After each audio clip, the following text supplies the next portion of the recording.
afternoon, evening, the last week, 6 weeks, session 18. Believe it or not, hard to believe 6 weeks have gone by. So in any case, greetings everyone on our final session for week 6. And again, I want to wish everyone a happy Earth Day. Actually, it's Global Earth Day today. April 22nd has been celebrated for, I guess, 22 years now as National Earth Day. And I think the motto this year is to protect the planet, again, celebrating climate change. So I'm not sure how many people are aware of Global Earth Day. I think we've been celebrating in Canada for about 40 years or 45 years, but it started 52 years ago in San Francisco. So in any case, welcome everyone. We're excited today because we're going to hear a little bit about Argentinian agriculture from Tomas a little bit later. Happy Silvio is joining us as well and having a busy day at the wine shop. I wish I had a glass of wine in my hand right now, but I'll definitely do that later. Probably try some nice Malbec from Argentina as well. So thanks to Argentina in that regard.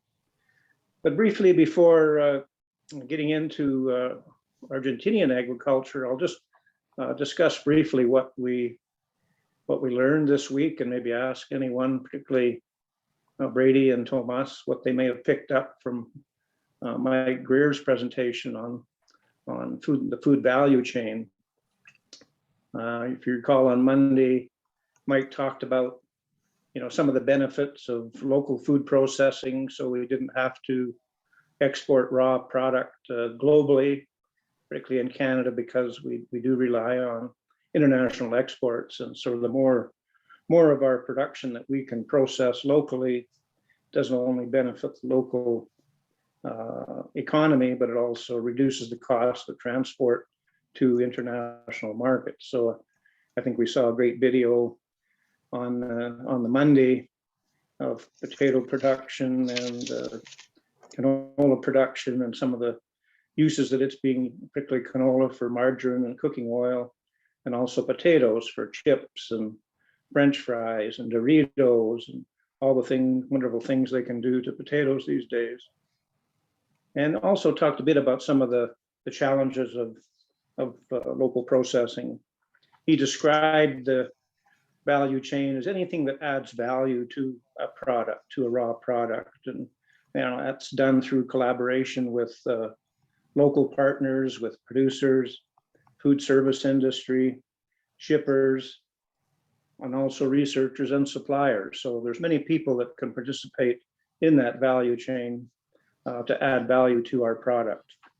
And it goes right to packaging, ease of use, price, quality in terms of staying on the shelves longer, preserving quality, and also the brand that might improve the return for the producers. So there's a number of examples of value added. But he also pointed out some of the challenges in terms of what we're facing in the future, in terms of the cost of inputs, concerns about public's changing tastes in food, dietary concerns, salt concerns, traceability issues, GMOs are potential concern, and just the fact that people's tastes are changing. They want healthier food. And so all these things, you have to weigh, at least the producers and the suppliers and the farmers particularly have to weigh some of these things in terms of risk reward. With the emphasis on organic production, that can also be a threat. Land cost, and I guess most importantly, politics. Politics, often have an impact on our exports, and we've experienced that in Canada recently, where issues totally unrelated to the food safety of the product, whether that's in canola or beef or hogs, just because of politics. Some countries, particularly China is the one I'm referring to, stopped our production from being imported into their countries. So politics will always play a role. So I guess based on what you heard this week, I'm just wondering if there are any parallels, particularly in in South America to what you heard from Mike this week in terms of challenge of the food chain? Do you have a different perspective of the value chain? Is it even an issue in your country? And obviously we don't have too many of our friends from South America on, and Brady may want to chime in. I know you weren't there for Wednesday, Brady, because you had an exam. I hope that went all right, but you were there Monday. So I'm just wondering if you have any comments based on what you heard. I don't know if you had a chance to look at the video either, since you're busy studying for your exam, but any comments?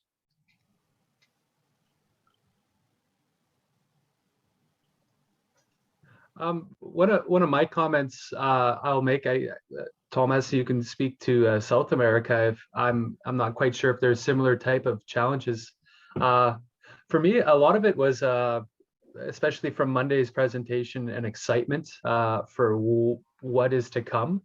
Though there are significant challenges, I was very encouraged by Monday's presentation about the area that I live in, that I call home, but also my education and experience in agriculture, and how there may be potential for me becoming helping with the progress of Southern Alberta and Canada becoming more of a food maker for our domestic market, but also for exporting. And so a lot of it was an encouragement in spite of many challenges.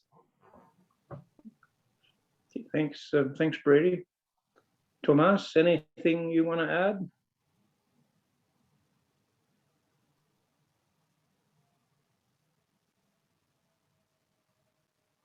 You're muted.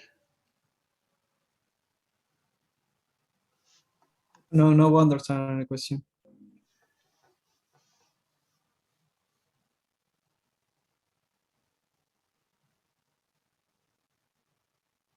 Any other comments from anyone? Harvey? Thanks, Wayne. It was really interesting when we listened on Wednesday and Monday, but talking about the whole aspect of having to increase food production to feed the 2 billion more people that we expect. But it was quite interesting. On Wednesday evening, I believe it was, on the news, they were interviewing a large farmer from Southern Alberta. And he basically was saying, my production is going to be down because I cannot afford fertilizer. And Vito was saying that the price of fertilizer in Brazil has gone way up as well. So what's your take on food production if it goes down? I mean, it's an interesting challenge when we're trying to feed the world. Yeah, no, that's an important issue, Harvey. Obviously, we're hoping that what we're seeing now, as you probably know, is partly due to the conflict between Russia and the Ukraine, but also I think problems in the value chain or the market chain for fertilizer, as well. The price of energy is high. As you probably know, the energy required to make nitrogen fertilizer comes from natural gas. And natural gas prices, at least in North America, doubled in the last year. And so the cost of producing nitrogen fertilizer, particularly, since that's what's used typically to make nitrogen, is at natural gas. So that's why some of these prices are going crazy. And also because we've had some good production in the past, and the demand for fertilizer must be higher in some parts of the world than we imagine. But I know around here already in Southern Alberta, I'm hearing it from relatives and farmers saying that they're very concerned about using as much fertilizer as they typically have in the past. It's not quite as critical if they've got irrigation, but things are very dry here this year, and I think I've mentioned that a few times, that precipitation is less than half of normal for the last 2 years. So eventually that catches up to you. So it's a big problem globally, but it's hard to say. I'm hoping that this won't continue for too much more time, but who knows what's happening in the Ukraine. Rick, did you have something to add? Yeah, I think we heard, I think it was Monday or Wednesday, can't remember, but that by 2050, I think we're supposed to be 9 point some odd billion people on this earth. Harvey mentioned it in his comments today. And the challenge is to feed those people with healthy food that their cultures want or need. And that's got to come, that wherever we've got agriculture, we've got to look at ways of increasing or improving our productivity against some barriers like cost or price. But the challenge is there, and I think we've got to just be, I think farmers right through the whole value chain have got to be more creative in how we can produce this food and feed in a way that can meet that demand, the global demand of 9.4 billion people. It would be nice to think that we can bring in more production through area of expansion, but you know what that means.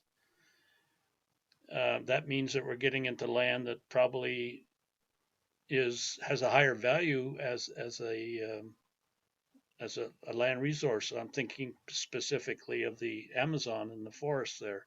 But there's also land, I think, in North America where we could expand, but it tends to be the fringe areas, areas that would require time and special attention, I think, to allow us to even get close to what we're able to produce in our main production areas. So I think the challenge is there. I think we've just got to work together to try to find ways forward in this, because otherwise it's supply and demand will tell us that the price of food is going up as well. And we've got all sorts of issues out there, but I think working together, collaborating, sharing science, I think is some ways to go about it. But each country's got to kind of do their own thing to feed their own people and hopefully have a little bit more that they can export to other countries who are in need of it. We've got a unbelievable, I think, opportunity in Africa and in other parts of the world to produce more. But it's just removing the barriers to entry. I felt kind of bad when we learned about the price of land here in Canada and how can young farmers get into the business, because that question was actually asked, I think it was by somebody on Wednesday, just how can farmers, how can young farmers or people like Brady buy land if it's not handed down through the family, that sort of thing. And I don't know what the solution to that is, but I think my response would be farming is one aspect of agricultural production. We've got a big value chain there that I think has opportunities for young people to get into. And I think I took down my note said that Mike said there was 5,000 open positions in Southern Alberta for agriculture type of jobs. If that's the case, then what do we got to do to help make the connections with those positions and make sure we got properly trained young people to fill those positions? Yeah, I know Mike and I had lunch with a couple of the food processors, as well as Trevor Lewington, who's the CEO of Economic Development Lethbridge, and we both did double takes when they said that there was 5,000 to 6,000 jobs available.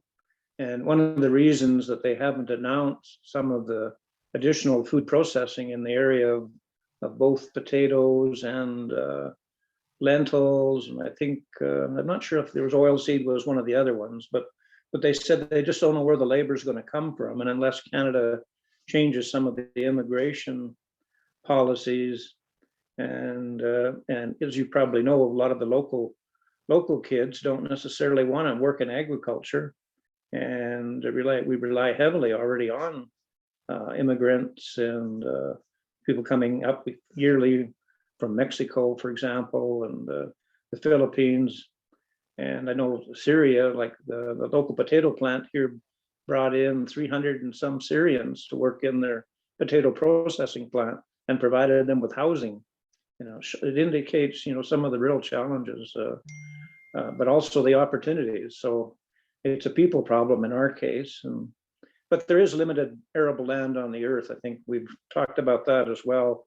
The biggest potential is in fact in Africa, where they actually they're starving people in Africa, but the countries of Chad and Central Africa have got some wonderful land for agriculture. It's just that because of the political problems and other political issues, it's just not feasible to open this land. I know Australia and China are exploring opportunities in Africa, but there's not many countries in the world that we can depend on for agriculture. We have the technology, I think, but I think there will be more greenhouse crops and hydroponic food production. That's always a possibility, and there's thousands and thousands of acres of greenhouses in China actually producing vegetables, that they're not using soil whatsoever. They're just using water and nutrient solutions. So, I shudder at the thought that that's what we're going to have to be doing in the future, but who knows? That might be the reality. Any case, if there's no more questions, maybe I think we can move on. It's a challenging issue. I think the thing that I found interesting from Mike's presentation that I wasn't aware of is how our food products and demands have changed because of immigration. Since we're talking about immigration, that obviously, it was a lot more ethnic food stores in Lethbridge and Southern Alberta than I ever realized. And I, obviously somebody pointed out the other day that the first pizza restaurant was in 1965. Obviously the Italians have had a big impact on our restaurant industry, but that's just one example. But believe it or not, it wasn't that many years ago. We'd never had pizza before. Tom's House of Pizza, the first pizza restaurant in Lethbridge was 1965. But I think we can all think of all the other ethnic restaurants: Japanese, Chinese, Italian, Greek, and we have quite a diversity. Thank goodness, I guess, in some respects. But a lot of the food that we buy, we don't even think about it now. And what our kids have, like, I never thought my grandson would be a fanatic over sushi, but diets and interests change and health demands change. Oh, there we see Maria. Okay, maybe we can move on today. I don't see Ro. Did anybody see Ro? Yeah, she's on. Oh, okay, great. Here I am. Hi there. Hi, Ro. How are you doing? Good. Are you in a Okay. position to talk to us a bit about something related to Rotary this evening? Just give me 2 minutes because actually I was looking for the video of the computer. I'm here on the iPad, so I will log in right now over the Zoom meeting over the computer. So to show Okay. the screen. So give me just 2 minutes, 1 minute. Oh, here. Actually, it says change. Awesome. Love it. Okay, so it says switch here, so actually it was easier than I thought it would be. Okay, let me turn on my camera. Hi, everyone. Okay. Hi, Ro. Glad you could join us. I don't know if it shows, but actually, yesterday I have a dental surgery. Oh, I'm okay, but still, I believe I'm a little bit. Yeah, I don't know the word. You look a little foggy to me, but it's hopefully, as long as you're able to speak all right, that's all right.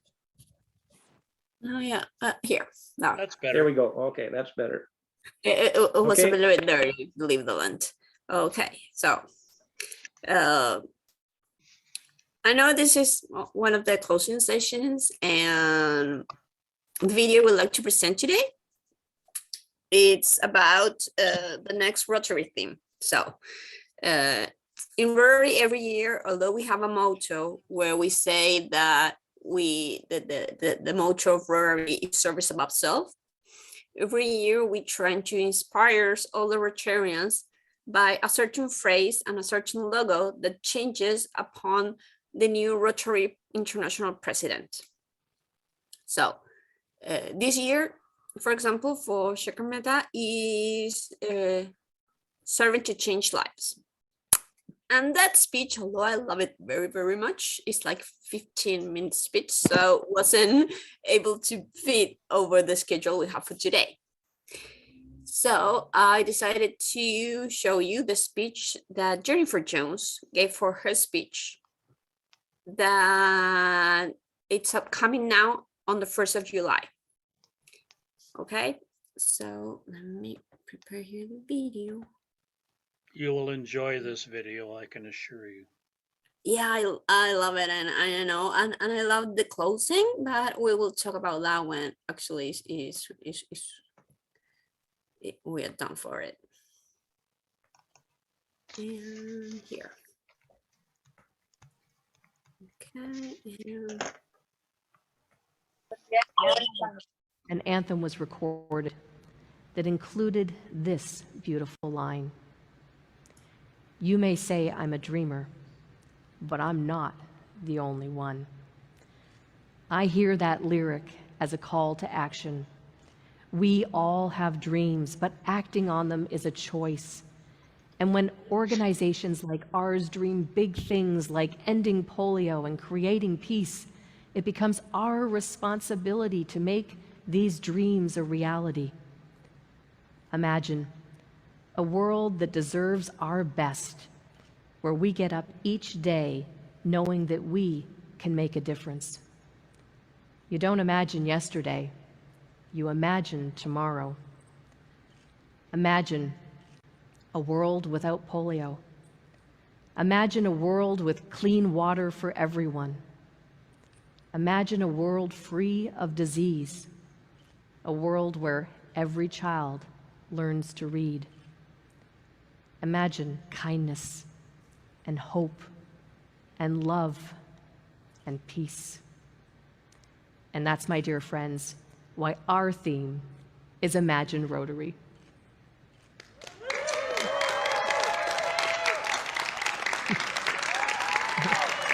Thank you.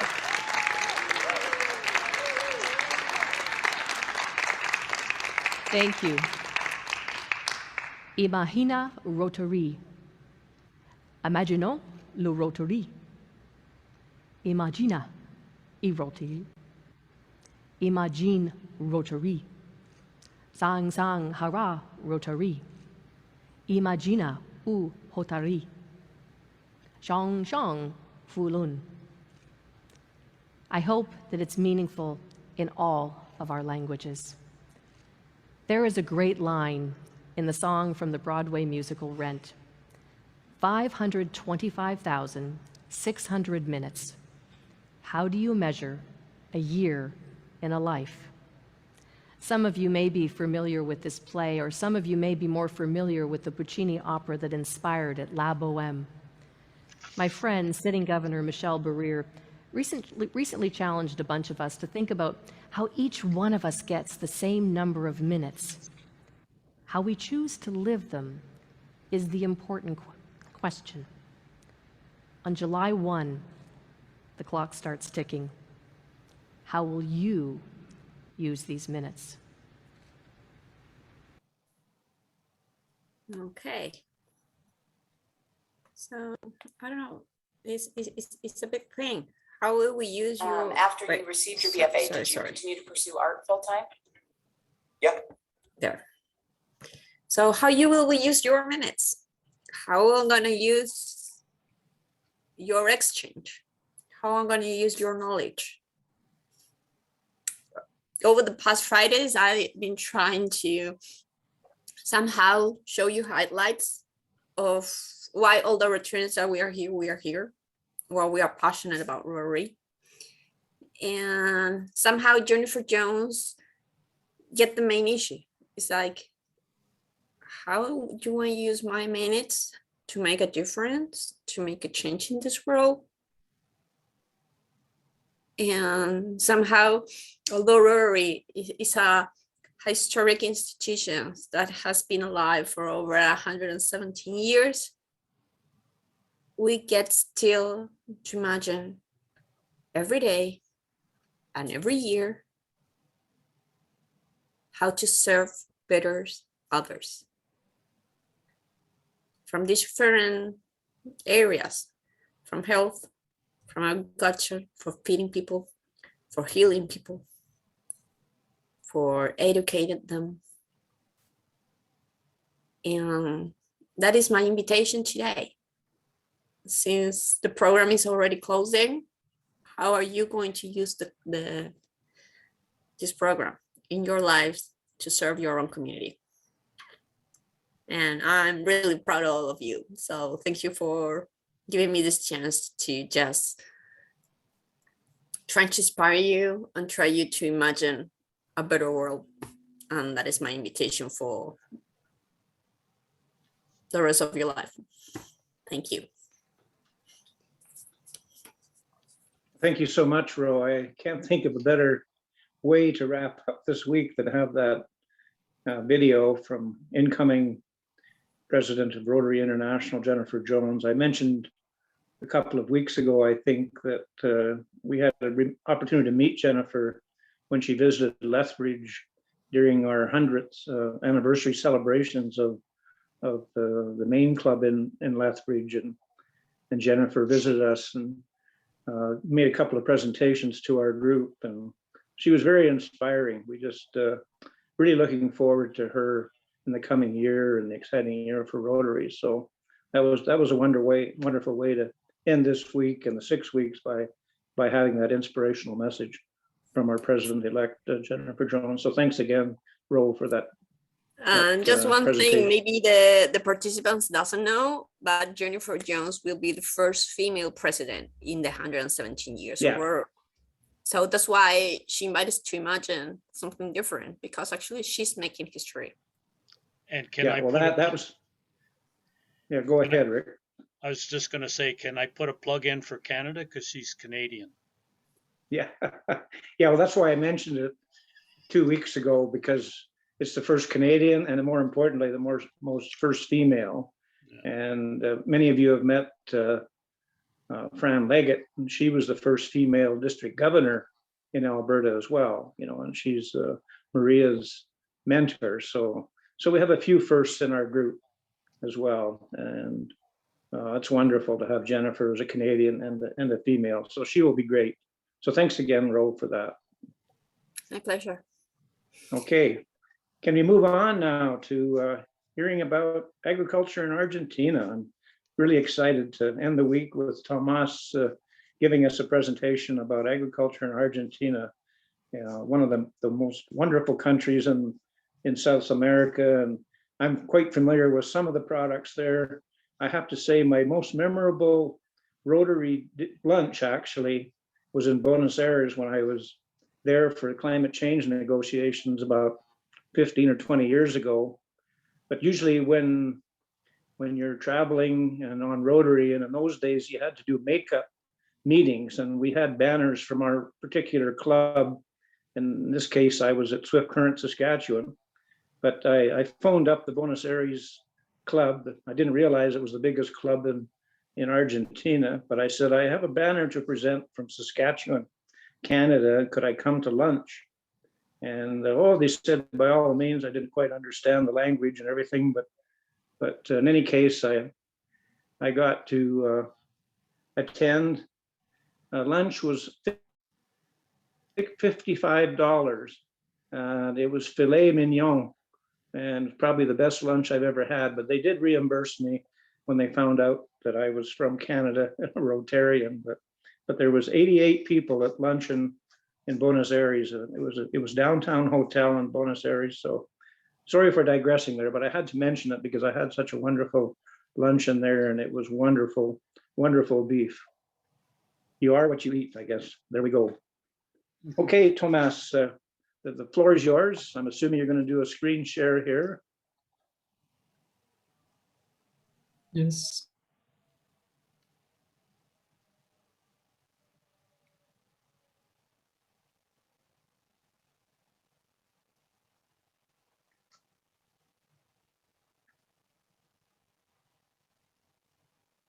Brian, have you, okay, good. I'm listening in, Rick. Oh, I just, Okay.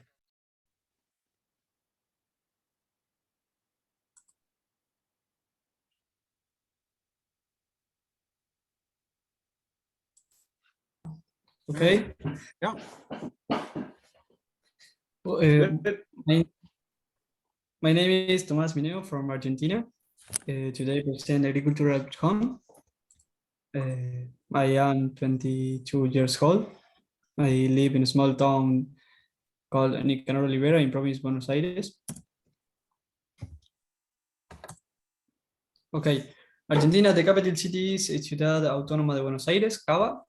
It has an area of 2.78 million square kilometers. We have a population of 45 million inhabitants. It is bordered by, in the north, Bolivia and the Republic of Paraguay, south, Chile and South Atlantic Ocean, east, Brazil, Uruguay and South Atlantic Ocean, and west, Chile. The total agricultural area is 157 million hectares, of which 33 million hectares are used for crops and 124 million hectares for the purpose. The country Argentina is abundant. Sorry. Okay. It's abundant in natural energy and agriculture. In its territory of 2 square kilometers, the country has extraordinarily fertile agricultural land and has enormous potential in renewable energies. Argentina is leader in food production with large-scale industries in the agriculture and livestock sector. It also has rich opportunities in some manufacturing subsectors and in the innovative high-tech service sector.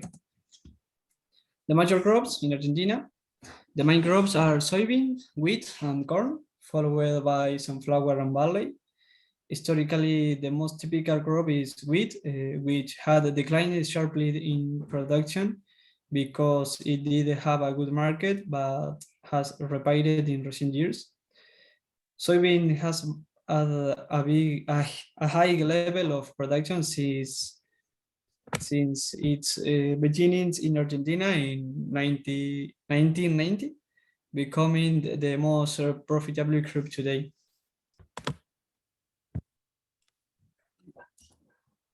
Okay, soybean.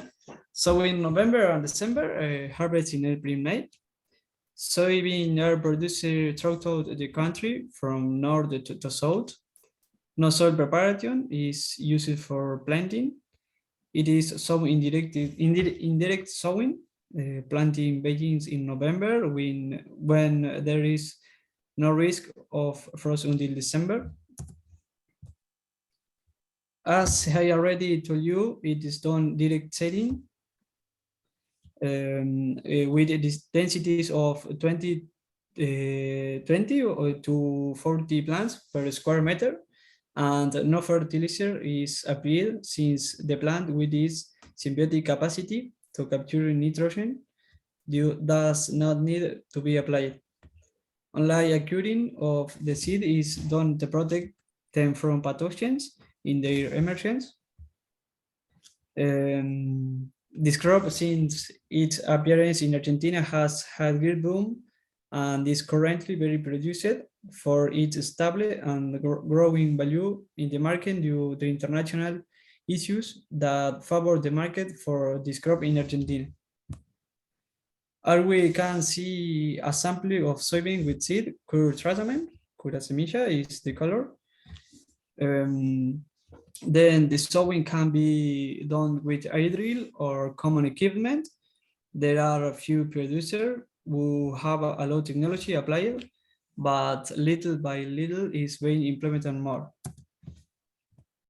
The main weeds in this crop are in the image number 1. We can see this weed called in my country black branch or rama negra in Argentina, which appeared in the north of the country and was dispersed everywhere, either by animals or even by the harvesters that make the bill in different parts of the country.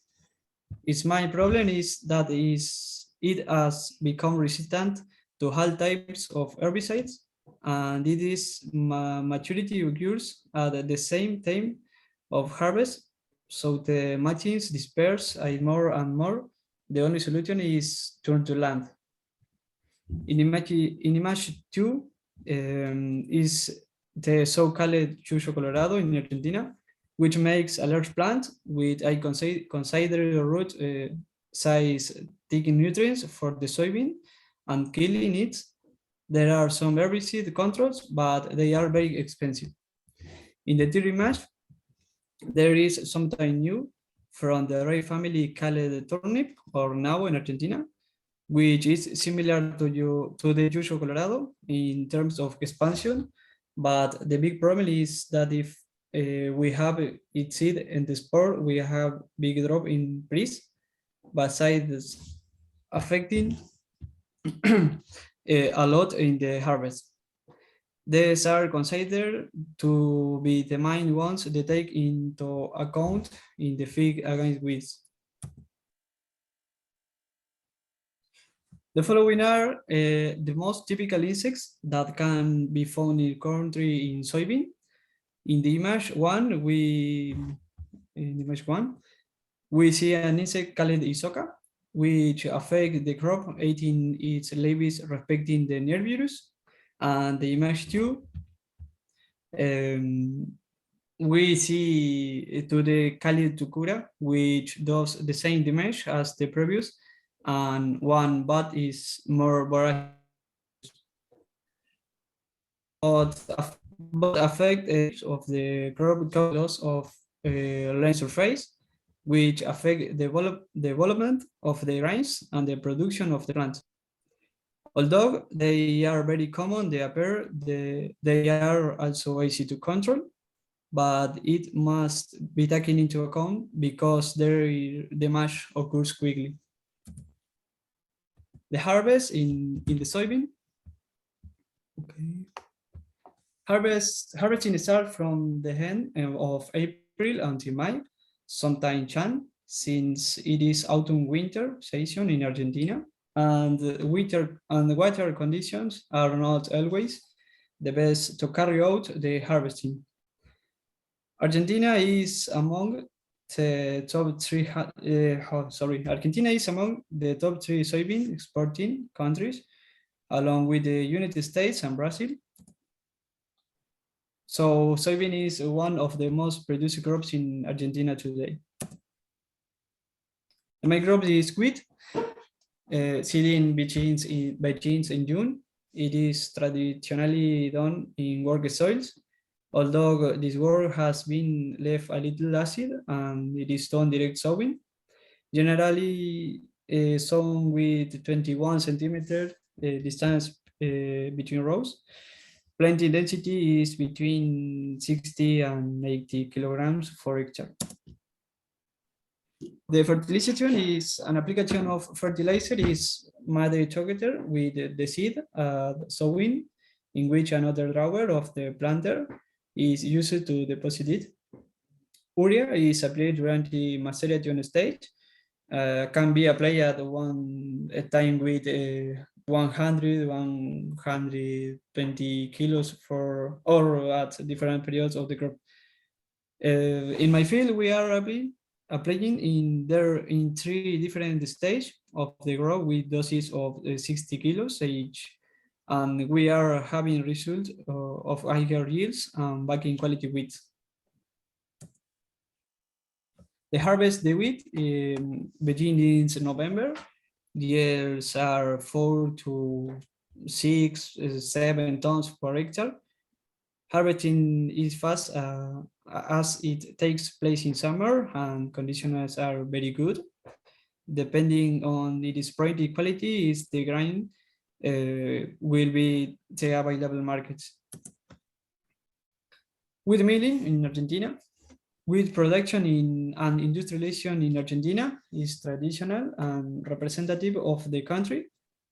There are mills in most of the provinces of Argentina, although most of them are located in Buenos Aires province. It's most concentrated in the province of Buenos Aires.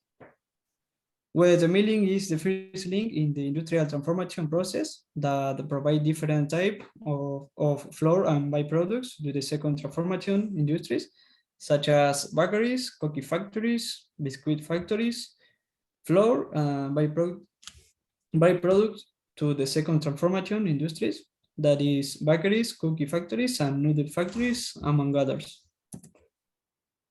International marketed the flour. Historically, Argentina has always been an important player in the world with flour market. The proximity to Brazil and being part of Mercosur position the country as its main supplier.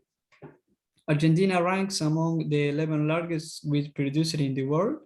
According to the data from the USA, Argentina is wheat production accounted for 2.4% of world wheat production in the 2070-80 season, occupying the 11th place in the world ranking. Meanwhile, Argentina's wheat flour export at the world level represented 5.4%, occupying the 4th place in the world export ranking. Okay. Finally, agriculture in my family. This is my family.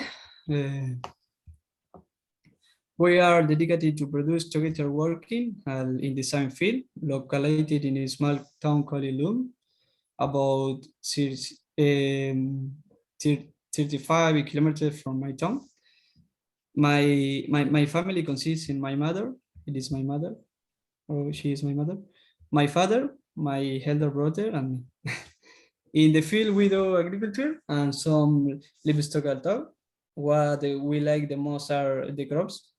We started to produce the field in 2010. Before 2010, it was rented to someone who worked with. My father decided that because of economic crisis in Argentina of the 2000, it was unfeasible to produce in it. Since 2000, we work it as a family. The labors was given to third parties with technology machinery, but we decided avoid conventional harvest equipment, this whole machinery. But we decided and deliver the work for contractors with technology machinery. We go every day to the field in which there are 300 hectares. Currently, we have soybeans and corn to harvest in a month. The area where we are is good fields with good land, and we have obtained good yields. As for destination of the grain, we chose keep them and wait for right moment to sell them. We sort them in silo bags.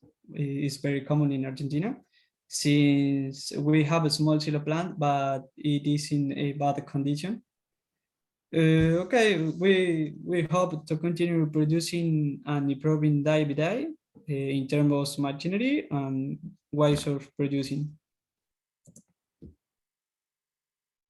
Thank you. Gracias y obrigado.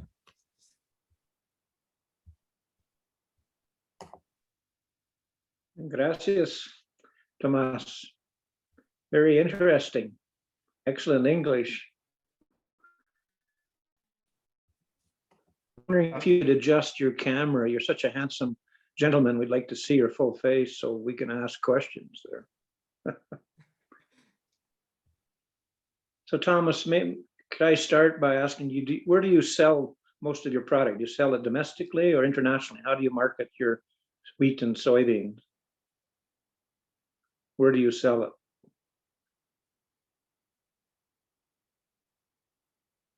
Repeat, please.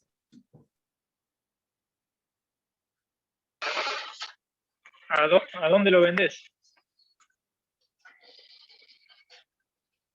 Okay. In the port in Necochea. Sorry, I didn't get that. or do you sell your grains?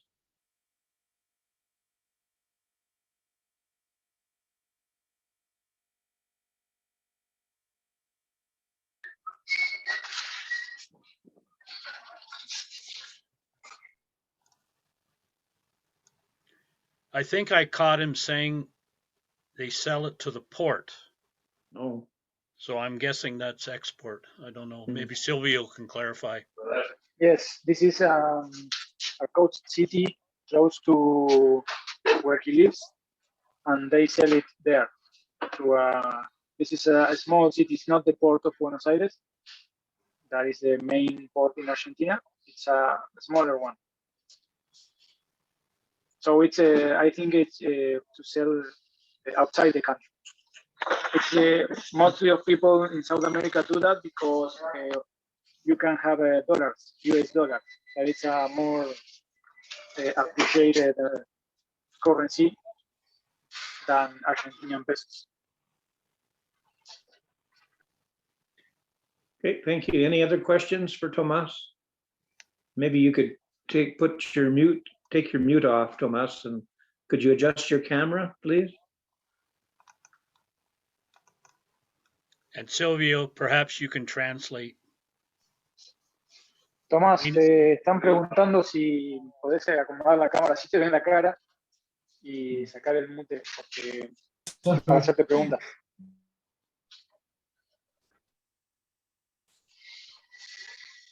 Rick, you have a question?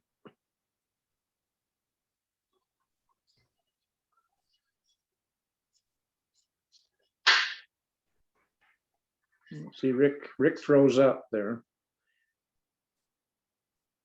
Any other questions there?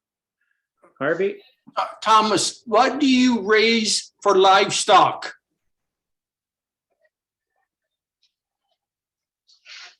Si no entendés, Tomás, decime, estás muteado. Sí, the rice, livestock. Supongo que es lo que producís para guardar, livestock, no sé qué es. Livestock is the cows.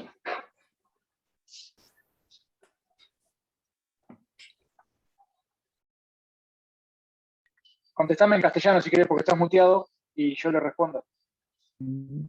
¿Cómo se...? Sí, Si no con lo que y la vendemos para feedlots, digamos. ¿Cómo? Que con lo que es la ganadería, el livestock, hacemos la cría y la vendemos para los feedlots, digamos. Okay. They sell it for the internal market to feedlot system. This is I mean, they sell the cows to people who produce it. And Thomas has livestock, correct? Vos tenés ganado, ¿no? Sí, yes. Yeah. Thank you. Did we lose Rick? Rick had a question, but I'm not sure. I We may have think lost him. he was frozen, Wayne, and I think he's gone off. He's gone off. Okay. Yeah. Any other questions?